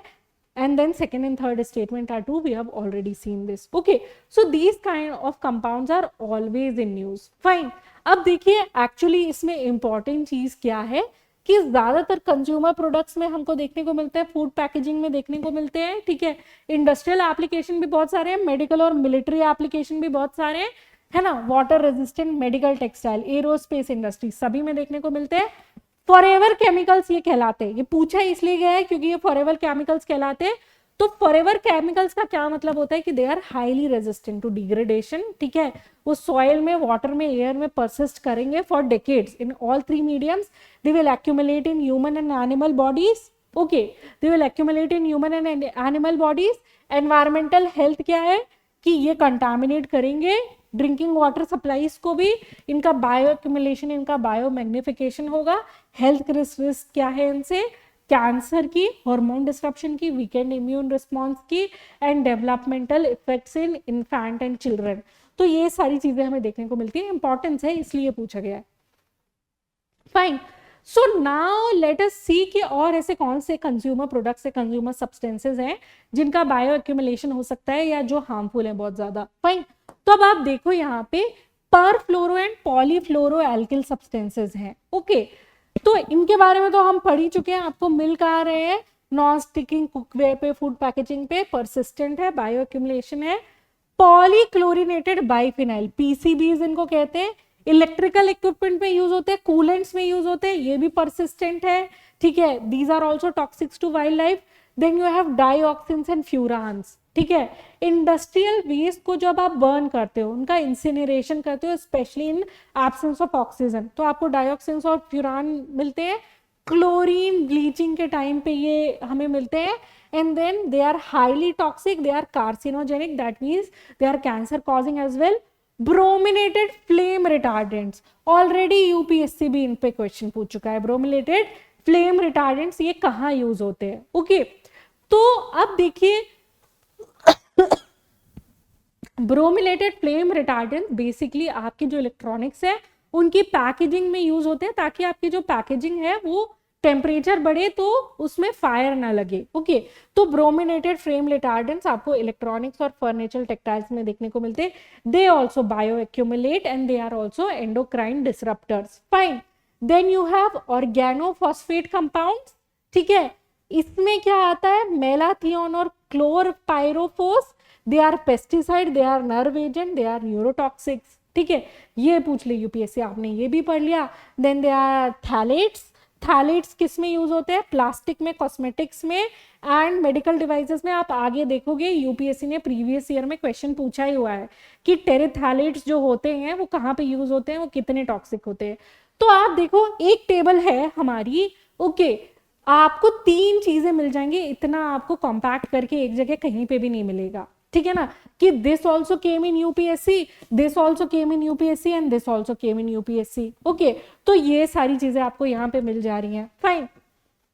अब आप देखिए बाकी industrial chemical and environment pollutants अगर हम देखें, ओके। तो अब आप देखो there is one thing, alkyl phenols and APEs. Alkyl phenols आपको कहाँ देखने को मिलते हैं, आपको डिटर्जेंट में और पर्सनल केयर प्रोडक्ट में देखने को मिलते हैं। They are toxic to aquatic life, fine. Then you have polycyclic aromatic hydrocarbons, है ना। पॉलीसाइक्लिक मतलब बेसिकली बेंजीन रिंग उसमें इन्वॉल्व रहती है। तो बेंजोपायरीन, नैप्थलीन, ये कंपाउंड्स है, ये आपको कहाँ मिलते हैं, व्हीकल एग्जॉस्ट में मिलते हैं, फॉसिल फ्यूल के कंबशन में मिलते हैं। ये भी कार्सिनोजेनिक है, aromatic compounds are carcinogenic in nature. Then you have fluorinated green house gases, HFCs है, PFCs है, ठीक है, SF6, these are all green house gases. इनको कहाँ यूज किया जाता है, रेफ्रिजरेंट और एयर कंडीशनिंग में। इनका ग्लोबल वार्मिंग पोटेंशियल बहुत ज्यादा है, ठीक है, बहुत ज्यादा ये ग्लोबल वार्मिंग करते हैं। तो अगर आप SF6, 1 टन SF6 रिलीज हुई तो वो 10,000 से लेकर के 20,000 टाइम्स तक ग्लोबल वार्मिंग करती है कार्बन डाइऑक्साइड की। बहुत इंपॉर्टेंट है ये चीजें, fine. Then you have synthetic musk, जो भी आपके एरोमेटिक कंपाउंड है, जैसे परफ्यूम्स और डिटर्जेंट में यूज होने वाला galaxolide and tonalide, okay. So they also bioaccumulate and they are toxic to aquatic life. Then you have halogenated organic compound, जैसे कि क्लोरोफॉर्म और कार्बन टेट्राक्लोराइड, ये सॉल्वेंट्स के जैसे यूज होते हैं, ड्राई क्लीनिंग में यूज होते हैं, ये भी न्यूरोटॉक्सिक होते हैं। क्लोरोफॉर्म तो सबको पता है कि न्यूरोटॉक्सिक होता है। Then you have fluoropolymers and degradation products, तो टेफ्लॉन वो नॉन स्टिक कोटिंग में यूज होता है, and they are also persistent, they will also bioaccumulate, fine. तो अब आप देखो नाउ यू हैव यूपीएससी के आने वाले 2-3 साल के लिए इनफ कंटेंट टू रिवाइज, है ना, कि आपको इनमें से एक ना एक क्वेश्चन मिल ही जाएगा, फाइन। चलिए, तो ये तो हमने इंडस्ट्रियल पोल्यूटेंट्स और इंडस्ट्रियल और एनवायरमेंटल पोल्यूटेंट्स की बात कर ली। There are some agriculture and household pollutant, let us discuss them also. क्या है, there is a special category called organotin. Organotin में ये बेसिकली यूज किस में होते हैं, पेंट्स में यूज होते हैं, पेस्टिसाइड्स में यूज होते हैं। ये मरीन लाइफ को टॉक्सिक है, ठीक है। कभी कभी वो नाम भी पूछ लेते, क्या, ट्राईब्यूटाइल टिन एंड ट्राईफेनाइल टिन, ओके। तो ये ऑर्गेनोटिन्स कहलाती है। टिन्स वर्ड यूज है, ऑर्गेनिक वर्ड यूज है। ट्राईब्यूटाइल ट्राईफेनाइल ऑर्गेनिक है, टिन उसका जो सफिक्स है वो है, एंड एंटी फाउलिंग पेंट्स और पेस्टिसाइड्स में यूज होते हैं। मरीन लाइफ के लिए स्पेशली टॉक्सिक है। Then you have sulphonated aromatic compounds, यानी बेसिकली बेंजीन रिंग्स में जब सल्फर ऐड है तो वो डिटर्जेंट में और इंडस्ट्रियल वेस्ट में बहुत यूज होता है, वो भी एक्वेटिक ऑर्गेनिज्म को टॉक्सिक है। सिंथेटिक नाइट्रोजन कंपाउंड्स अमोनिया और यूरिया है।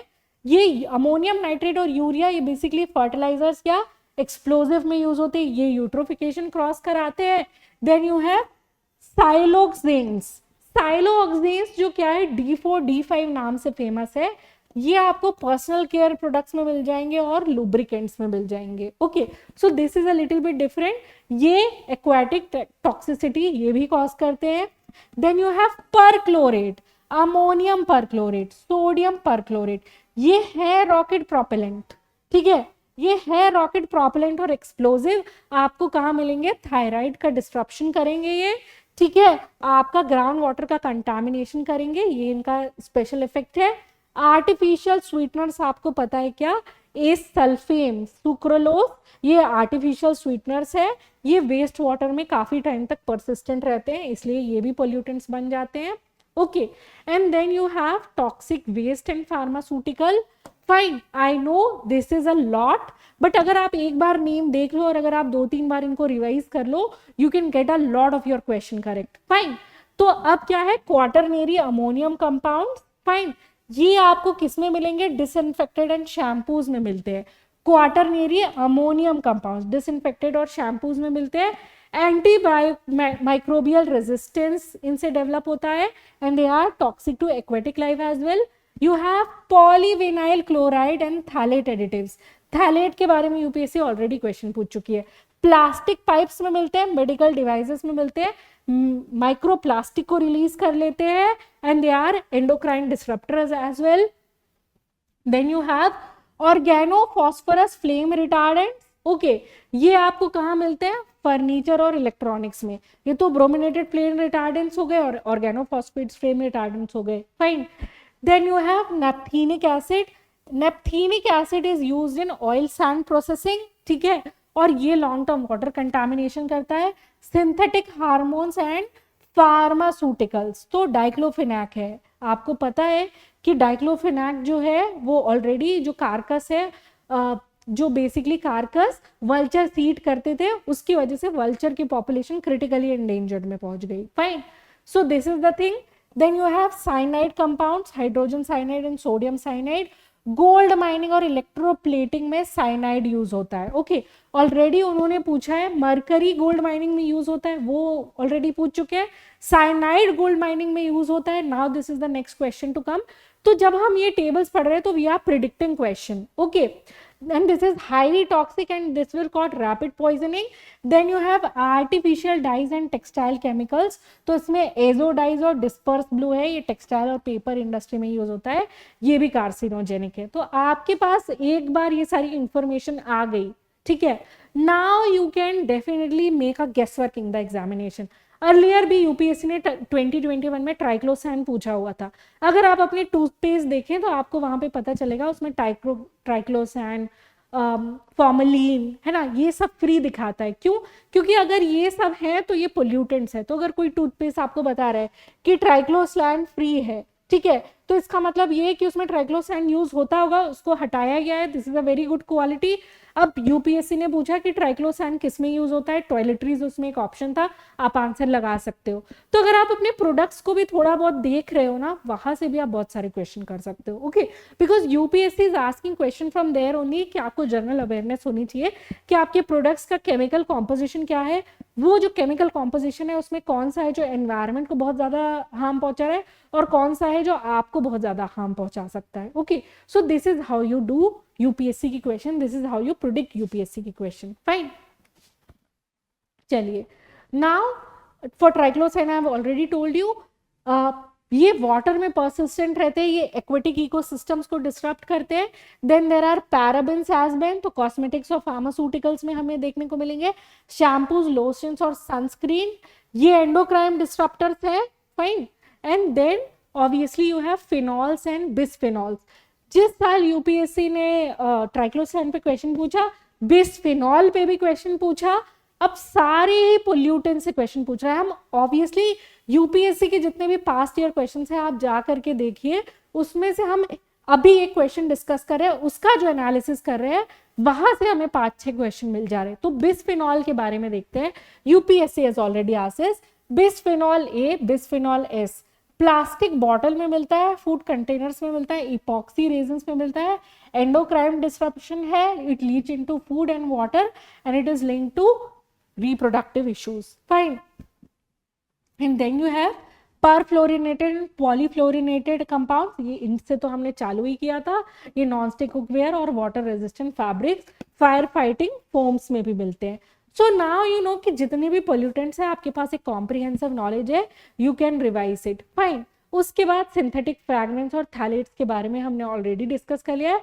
बचे हमारे sulphates and surfactants. Okay, sulphates और सर्फैक्टेंट्स में क्या, sodium lauryl sulphate, sodium laureate sulphate, देखिएगा आपने शैम्पूज में और डिटर्जेंट्स में, तो उसमें ये सारे सल्फेट्स होते हैं, जो बहुत ही माइल्ड शैम्पूज होते हैं उनमें लिखा होता है sulphate free. Okay, and this is toxic to aquatic life and they also bio accumulate in water bodies, so that is why we need to avoid them, fine. चलिए, ओके, देन यू हैव, अब आप देखिए एक और चीज है, there is a lot of noise about a chemical जो कि सनस्क्रीन में यूज होता है और उसकी वजह से कोरल्स डिग्रेड हो रहे हैं। ओके, तो वो केमिकल हो रहा है सनस्क्रीन में यूज, उसकी वजह से कोरल डिग्रेड हो रहे हैं, वो न्यूज में है, वो एनवायरमेंट प्रोटेक्शन से रिलेटेड है, उसकी प्रोबेबिलिटी क्वेश्चन एग्जाम में आ जाए उसकी काफी ज्यादा है। तो let us study about that. तो क्या है, UV filters is used in sunscreen and cosmetics, ठीक है। एग्जांपल्स क्या है, ऑक्सीबेंजोन, ऑक्टिनोसेट एंड बेंजोफिनॉन, ठीक है ना। तो ये बेंजोफिनॉन, ऑक्टीऑक्सेट, ठीक है, एंड ऑक्सीबेंजोन क्या है, ये यूवी फिल्टर्स में यूज होते हैं अल्ट्रावायलेट लाइट को ब्लॉक करने के लिए। आप यूज कहाँ कर रहे हो, सनस्क्रीन में, लोशंस में, प्लास्टिक कोटिंग में। This is toxic to coral reef. Okay, this is toxic to coral reef, this will bioaccumulate in marine organisms, ठीक है ना। now this can be a probable question for this year, we are predicting this kind of question, fine। बचा हमारा क्या, नोनिल phenols and alkyl phenols, इथाइऑक्सेट, एपीईज जिसको कहते हैं, ये आपको इंडस्ट्रियल डिटर्जेंट, प्लास्टिक और पेस्टिसाइड में मिलेंगे। सिंथेटिक हार्मोन्स एंड फार्मास्यूटिकल्स के बारे में हम already we have read it. Okay, so now you know we have comprehensively read about all the pollutants, fine. चलिए आगे बढ़ते हैं।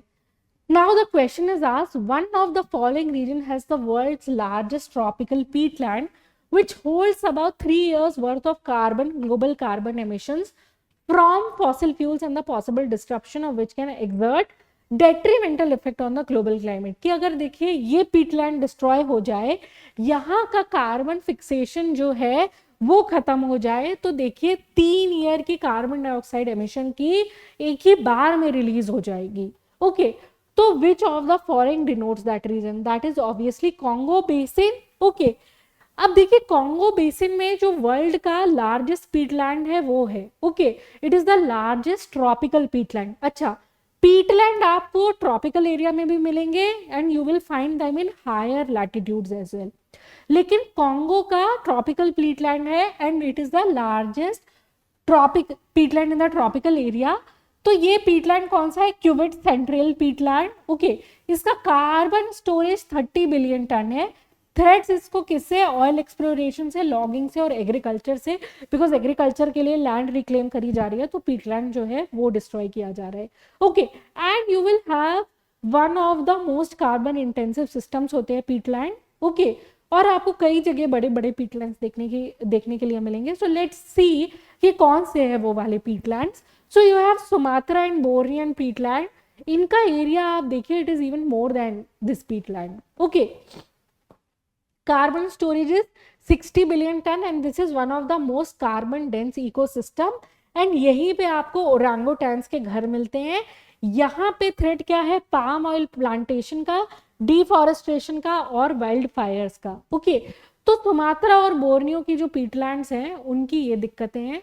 यू विल फाइंड साइबेरिया में भी पीटलैंड। साइबेरिया क्या है, रशिया का एक बहुत ही फ्रिजिड रीजन है साइबेरिया। ओके, वहां पे आप देखोगे तो जो पीटलैंड है वो 70 billion ton approximately carbon storage है उसका। ये लार्जेस्ट कंटिन्यूअस पीटलैंड सिस्टम है जो कि कार्बन स्टोर कर रहा है परमाफ्रॉस्ट के फॉर्म में। परमाफ्रॉस्ट इज व्हाट, की फ्रिजिड एरिया है, सॉइल भी परमानेंटली फ्रोजन है वहां पे। ओके, तो जैसे जैसे ग्लोबल वार्मिंग होगी और ये परमाफ्रॉस्ट जो है ये जो मेल्ट होंगे तो यहाँ से हमें बहुत ज्यादा कार्बन एमिशन देखने को मिलेंगे। फाइन, इसी को हम क्या कहते हैं कि कार्बन एम्प्लीफिकेशन, कि because global warming is causing warming तो इसकी वजह से जो एग्जिस्टिंग इकोसिस्टम है, जो कार्बन स्टोर करके रखे हुए हैं, वो और ज्यादा कार्बन रिलीज करने लग जाएंगे, तो एम्प्लीफिकेशन होने लगा, उसकी वजह से और ज्यादा ग्लोबल वार्मिंग बढ़ेगी। Fine.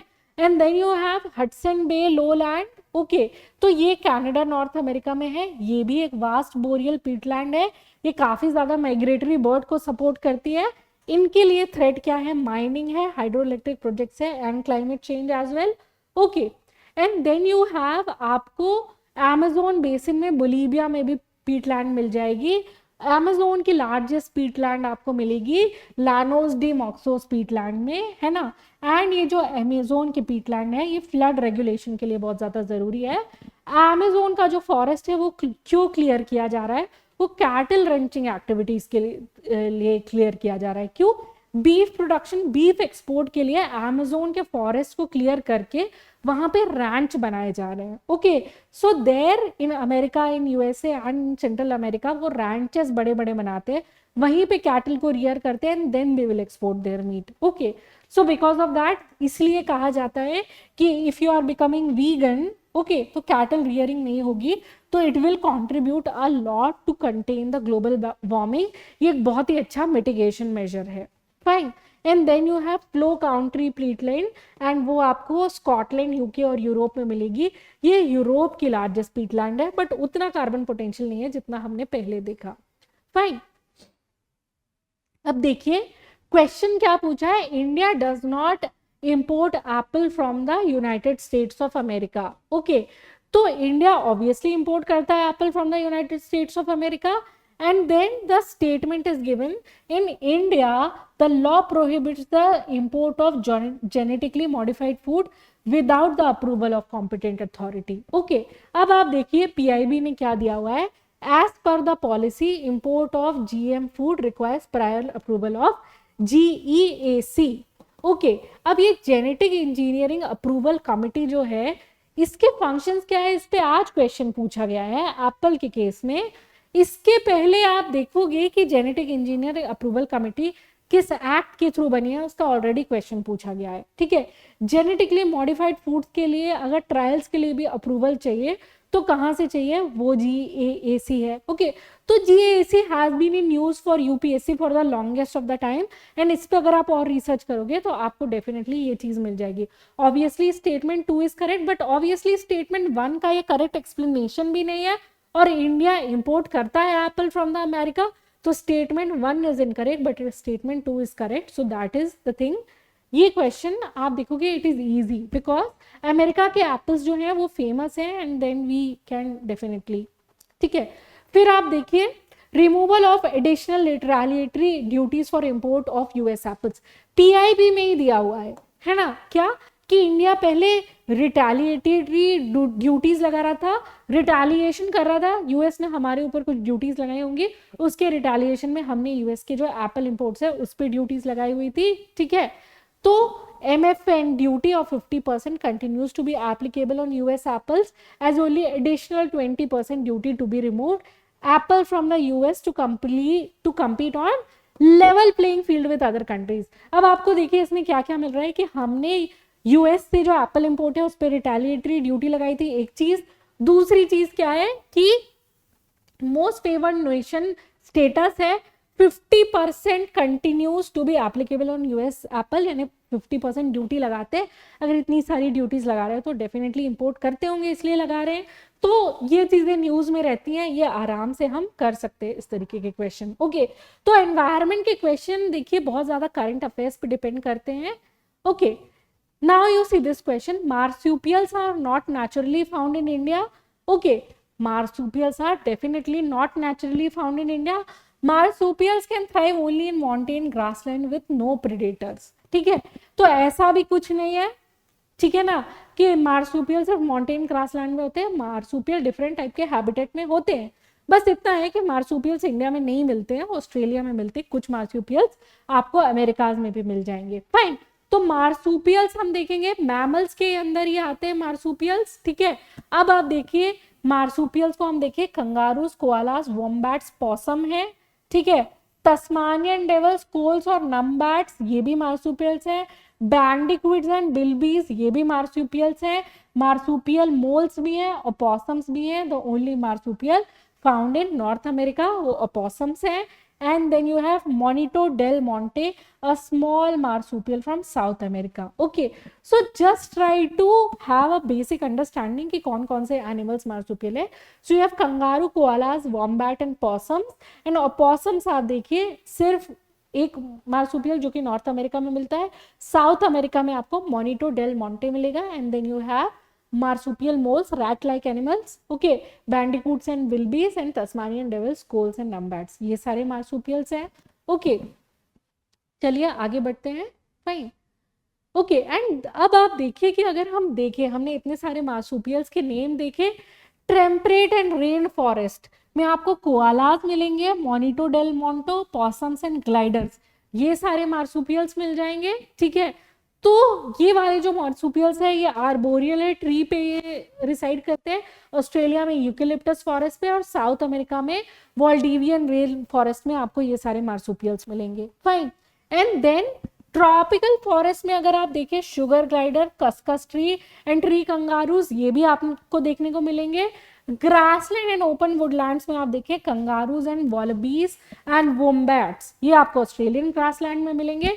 Desert and arid zone में आपको बिल्बीज, बैंडिकूट एंड मार्सुपियल मोल्स देखने को मिलेंगे.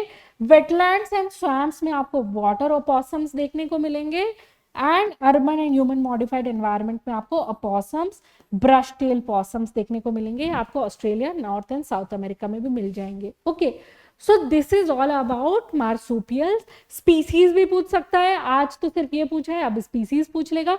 Now you have a lot of species, you have a lot of knowledge in this. okay, now आप देखिए ये वाला जो ग्रुप है, अच्छा जितने भी क्लाइमेट चेंज से रिलेटेड ऑर्गेनाइजेशन है या क्लाइमेट चेंज से रिलेटेड जो भी ग्रुप्स है वहां पे भी आपको यूपीएससी क्वेश्चन पूछती रहती है.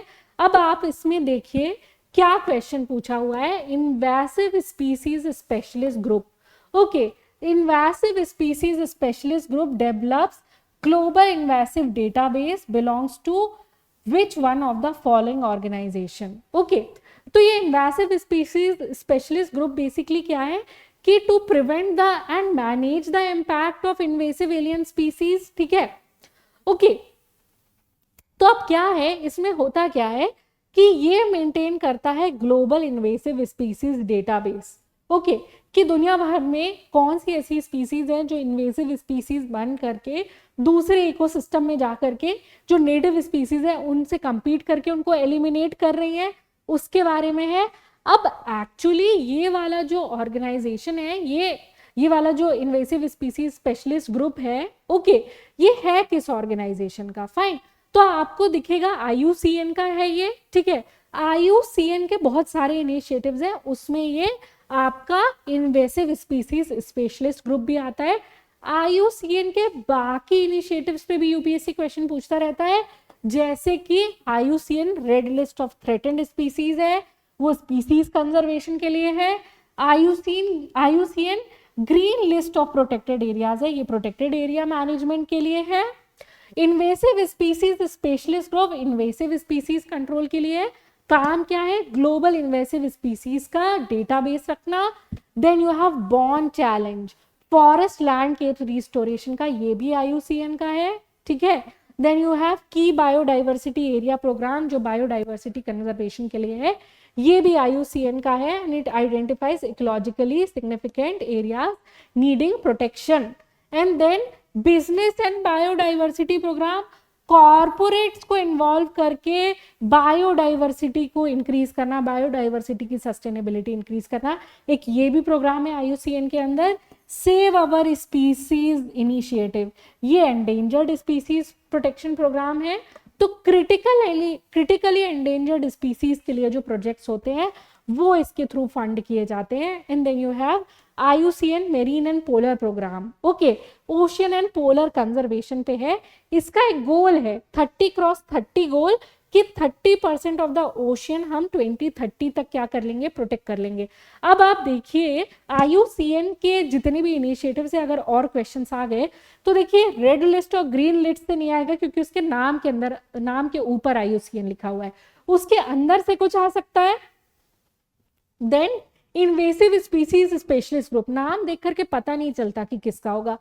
ये क्वेश्चन एक प्रोबेबिलिटी है। Bonn challenge, key biodiversity area, business and biodiversity program, save our species initiative and obviously IUCN marine and polar program. अगर ये 30x30 गोल आपसे पूछ लिया जाए, ठीक है, ऑप्शन के फॉर्म में, तो गेस कर पाना बहुत ही डिफिकल्ट होगा कि किसके लिए है, बिकॉज आपको ऐसे 4 इकोसिस्टम रख दिया जाए कि 30% ओशियंस, 30% मार्शलैंड, 30% वेटलैंड, किसका है किसका नहीं है। So these kind of initiatives become important for UPSC. Okay, कि 30x30 goal for ocean protection किसका है, IUCN का है, मेरीन और पोलर प्रोग्राम का है। Fine, so this is how we are analysing these. अच्छा, IUCN के अंदर और ऑर्गेनाइजेशन कौन कौन से हैं, तो एक स्पीसीज सर्वाइवल कमीशन है स्पीसीज कंजर्वेशन के लिए, वो IUCN के अंदर है। World commission on protected areas, ये IUCN के अंदर आता है। Okay, commission on environmental law, ये IUCN की एक ऑर्गेनाइजेशन है। कमीशन ऑन इकोसिस्टम मैनेजमेंट, ये भी IUCN के अंदर आता है। तो बेसिकली आप ये जो कमीशंस देख रहे हैं on protected areas, environmental law, ecosystem management, commission on education and communication and commission on environmental economic and social policy, तो ये सारे कमीशंस उन्होंने बनाए हैं अलग अलग फंक्शन के लिए। कि जैसे प्रोटेक्टेड एरियाज का है तो वो इफेक्टिव मैनेजमेंट प्रमोट करता है नेशनल पार्क का। जो एनवायरमेंटल लॉ का है वो लीगल फ्रेमवर्क्स के लिए एडवाइस करता है कि कंजर्वेशन के लिए और बायोडाइवर्सिटी के लिए क्या लीगल फ्रेमवर्क होना चाहिए। कमीशन ऑन इकोसिस्टम मैनेजमेंट क्या करता है, नेचर बेस्ड सॉल्यूशन पे फोकस करता है। किसी भी इकोलॉजिकल रिस्टोरेशन प्रोजेक्ट में नेचर बेस्ड सॉल्यूशन के लिए फोकस करता है commission on ecosystem management. Education and communication का जो कमीशन है वो पब्लिक अवेयरनेस कैंपेन पे ध्यान देता है। जब भी क्लाइमेट चेंज की बात करी जाती है तो उसमें पब्लिक अवेयरनेस कैंपेन जो है वो बहुत ही एक इंपॉर्टेंट एस्पेक्ट होता है, बिकॉज पब्लिक को इस तरीके से बिहेव करना है कि जो उसकी एक्टिविटी है वो एनवायरमेंट के लिए सस्टेनेबल रहे, जैसे lifestyle for environment. Okay, and then it has environmental economic and social policy. तो तीनों डायमेंशंस को इंक्लूड करके जब कंजर्वेशन पॉलिसी बनती है उसके लिए एडवाइस करता है। तो स्पीसीज सर्वाइवल कमीशन अगर आपसे स्पेसिफिकली पूछ लिया जाए वो IUCN के अंदर आता है। Okay, so now you see कि how comprehensively we are trying to analyse all these things. Okay, इसके बाद अगर आप